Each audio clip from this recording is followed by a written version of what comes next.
And now it's match 3 of BlackBerry versus National Instruments in the After Hours Gaming League Week 2. They have... National Instruments has actually already won. Looks like they're great guys. They have beaten BlackBerry 3-0. Very good games. But we're playing the rest of the games for fun, so here they are. And in classic fun style, we are going to begin with the appropriate manner here. Good luck, have fun from both players. They are free to share the good luck, finally. They don't need to hoard it for their team, because the result has already been decided, and there's nothing that they can do about it anymore. An excellent play from the National Instruments players so far. Let's see if they can keep it up. Maybe in the informal standings we can turn this back to 3-2. But since I'm casting these from replays, I very much doubt it. Up in the top spawning position on Poor Night, we have the red Protoss playing for Team BlackBerry. It is BB Krighton. And down in the bottom spawn location, we have the blue Protoss playing for Team National Instruments. It is NATI Abaddon. And so far we have seen very mirror builds. Oh, it looks like I'd say that Krighton is a split second ahead in the probe production.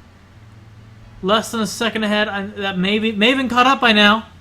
So as you can see, it's very neck and neck to start with. But I love PvP. I may not be able to play it very well, but I just love PvP because it's the one bastion of one base all-ins still in the game, with the maps getting larger and larger. Back in Wings of Liberty, if you remember Steps of War, any race could one base all-in on Steps of War, and that was okay. But now it's basically just PvP does these one base all-ins to end the game. And will we see one of those, or will it drag out to be a long and grueling matchup? Well, we shall see. Double gas from Abaddon. Only single gas from Krighton so far. Up there's the second one. Looking for some sort of tech-oriented play. Probably going to be starting something off their first base. And it's just still neck and neck. Can't really hand it to either one. But if I had to pick who has the advantage, I would say that Abaddon has the advantage because blue blends into the snow so well. Whereas that red is just going to stand out like a house on fire. Literally. Oh, and that one extra probe. Oh, never mind. Split second more of probe probably gives the edge to Abaddon. Hard to say. Cybernetics core there. Yeah, no, Krighton's Cybernetics core is faster, so there you go. It really is so close so far. And the probes gotten in both scouted. Not really doing anything with those probes yet. The proxy pylons will probably take a while unless they want to just be really, really obvious. Krighton, of course, trying to bother him. You know, stealing some mining time because only one probe can mine. If that's an enemy probe mining, you can't mine. That might actually get him back that split second of probe ahead that Abaddon has with all that stolen mining time. And they're back to equal. We've got this Stalker being chrono boosted out by Abaddon just in case that probe decides to be a real bastard. But no, he's not. It's fine. And Krighton gets to store his chrono boost instead of having to use it on the Stalker. But really not much out of either player now. Again, just one Stalker checking for any tricks. This probe is actually quite exposed and could be probably taken out by the Stalker, but it is very hard for a Stalker to kill a probe. Speed is only slightly faster. Has to walk just a lot for every shot. And then, of course, the shields regenerate. Can be a problem. Oh, started the attack too soon? No? Yeah, he's got it. He got the probe. There we go, and now Krighton has decisive advantage. Military core slightly later. Not really a problem. Let's say that one probe lead. Well, half a probe lead from half a probe behind. Whoa, how did he catch up so quickly? Again, it's neck and neck as the two Stalkers and Mothership Core start to poke around their base, checking for any sort of shenanigans, and I don't think this is going to be some sort of one base all-in. Much as I have my hopes up for it. Dark Shrine and Gateway coming down from Abaddon. And of course, up in Krighton's base, it is the Dark Shrine and Gateway and Forge. Sneaky. I think that gives a decisive... maybe not that decisive. a advantage of some sort to Krighton. His forge coming up a floor box facility. He'll be able to get cannons for detection. I said the other observers for detection are nicer, but it will be a lot slower from the robotics facility than from the forge. He could put down a cannon already right there, and he's just fine. I'm not going to. Cannon going in the mineral line. Again, that's a great position. It will keep a lot of the Dark Templar away, but, you know, might lose that gateway. Who knows? And this wall is going to make it even harder, so... here we go. Abaddon starting to diversify from copying Krighton's build. Nexus out here. That's definitely going to make the robo a lot more effective than a photon cannon. The observer can cover so much more. And there he's going to get his second base up faster. There go the DTs in from the proxy pylon on the side. And there's Krighton's proxy pylon. Oh, they're getting closer. Not quite symmetrical mirrored. DTs just going, checking everything. And in here, he really can't escape the photon cannon. Staying just out of range, appears to still be able to shoot that wall of buildings. An extra cannon there will help. But it takes a long time for a Dark Templar to shoot down a gateway. And where is he going? The fool! He's dead. But with a forge and not a robo, it's going to take time now for Krighton to expand. He's still stuck on one base. Abaddon, he's got an observer. He's got that mothership core. He easily repelled the DTs. DT is alive, but there's an observer and there's a nexus out there. Mothership core soon enough will even be able to turn that into a giant cannon, even if it can't detect. So... yeah, DT play, a bust from both sides. No real damage done. And now there's Immortals coming out from the robotics bay and an observer. Abaddon has a very nice lead to securing his expansion. And Krighton still waiting. It's a shame Dark Templar can't spot other Dark Templar, or else he'd be fine. Robotics facility starting, not done. That one Dark Templar is going to deny that base for several minutes while the robotics facility and the observer come out. In the meantime, Abaddon's soaring ahead in drones, or probes, sorry, because there's only so many that you can have on one base. Look who has two bases. And of course the Immortal's great in PvP. I don't know, I think this is the Dark Templar play out of both of them. Almost a mirror opening, but the robotics facility, definitely a better long-term investment than the forge. I'm surprised the observer got out in time, but it did. I got out in plenty of time, despite also going for the Dark Shrine tech. So there we have it. Abaddon in a much better position going into this game, and at this point Krighton should probably just ready a all-in DT overwhelming or something, because he's just so late getting his second base. He's going to be so far behind in probes. He's going to be so far behind in economy. The only real hope is if he just brings out the attack before that extra economy kicks in and translates into army size for Abaddon. Because right now, armies are pretty close. Krighton, of course, not building that much more army, as Protoss are loath to do. Stargate behind this, and he's taking a ninja expand there. Very interesting. Dark Templar scouting possible expand locations. Still haven't found this one. So there's a chance. It came up very late though. If it was a ninja expand at the same time as this, when he realized the Dark Templar was there, maybe that would have worked. Maybe he would have gotten, you know, full saturation by now. Abaddon with his full saturation, chance of swinging it quite far in his favor. He's already getting up additional gateways. A lot of additional gateways. Templar archives. We can see a mighty immortal-powered gateway bulk flying in soon. And there's really just not much Krighton has to handle it. He's already turned his Dark Templar into Archons. Not that sniping the Observer is particularly easy to do anyways. But slim chances might be all he has.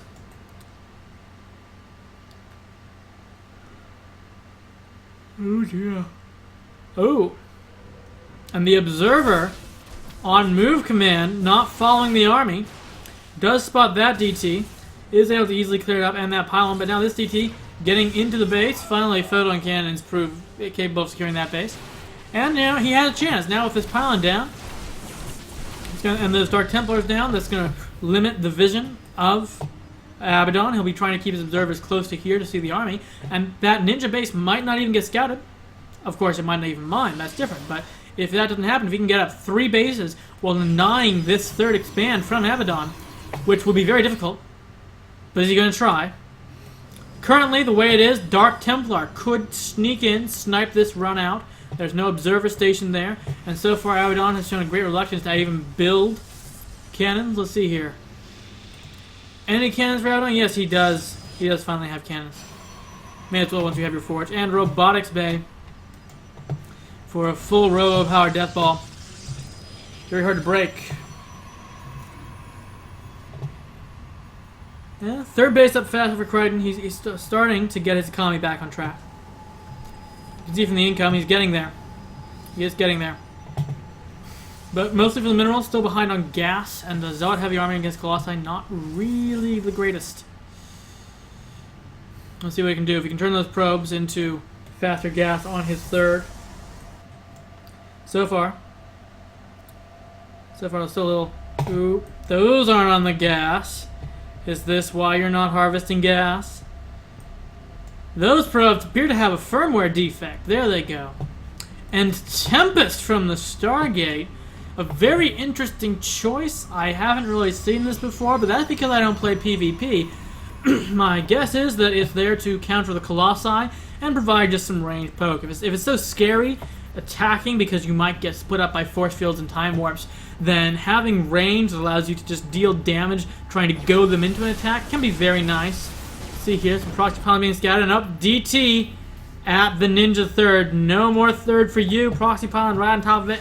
You know, he could have built a photon cannon, would have easily defended against the DT, and then all you need to do is, you know, beat his army over there. But with his third not mining, this third mining, Abaddon is securing his economic lead, and it looks like Krighton's going on the defensive extra photon cannon, pulling back, scouting. That army is going to go in there. He's just not going to wait for the DT to finish off the Nexus. I'm not sure why.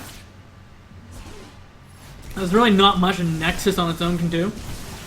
Yes, if it builds a probe, it could sneak out and start a photon cannon before the DT kills it, but the DT can deal damage faster than the photon cannon can generate it, so that would be like a massive amount of money having to be spent on photon cannons in order to secure this base.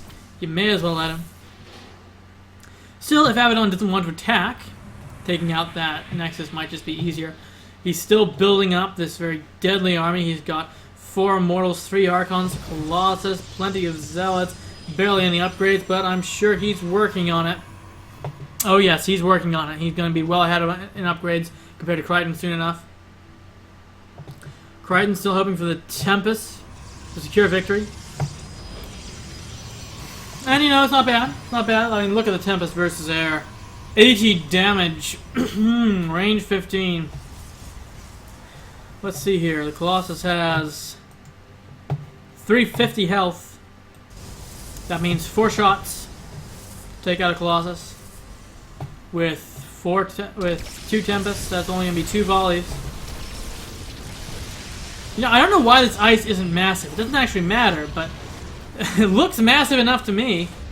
Stuff like the Tempest, if it was aerial rocks, or the Corruptor, again, if it was aerial rocks, really should just do extra damage to those ice blocks. But I suppose the fact that there's nothing that deals bonus damage versus massive on the ground means that it doesn't matter. Interesting side note though, the Terran buildings, when they get off the ground, the Tempest and the Corruptor are crying because these giant buildings don't take the massive damage. And there we go, DT versus army. Ouch. But he has scouted the attempted expansion and he knows where the enemy's army is. I mean, he's had the bigger army for quite some time. May as well go in now, attack the front before the army's there. He gets the militia corps, just getting the photon overcharge off. This stage of the game, I don't think it really matters, but hey, he did a little damage. Now he's backing off with no losses, so may as well. Brown's going to be warping in a little there, but Abaddon has his very aggressive proxy pylon, able to easily reinforce. Who needs warp prisms? You just bring pylons with your army. And the Tempest getting their shots off on the Archons. That's a great job tanking damage. Very narrow choke for this Zealot on Zealot combat, but with the Colossi on the side of Abaddon and no target firing. Oh, there we go. There we go. The Tempest finally hitting the Colossus. and not doing nearly as much damage as I thought they would. But they were doing their ground damage. I didn't know that. Still, just Tempest against Army. Not going to work. And that Superior Army from Abaddon crushing Krighton, just taking that economic lead, plowing through him. I love the concept of Stargate versus Robo, but you really need more Void Rays in there, or else the Stalkers just gonna cream you. Anyway, that was another epic game where National Instruments won. So now they're ahead 4-0 in this meta match beyond the matches. And we'll see if BlackBerry can get a single victory or gets totally creamed in the final ace match. And in this case, it's not an ace match because of it being the decider. It's an ace match because Ace Al is playing. And he automatically turns every match into an ace match.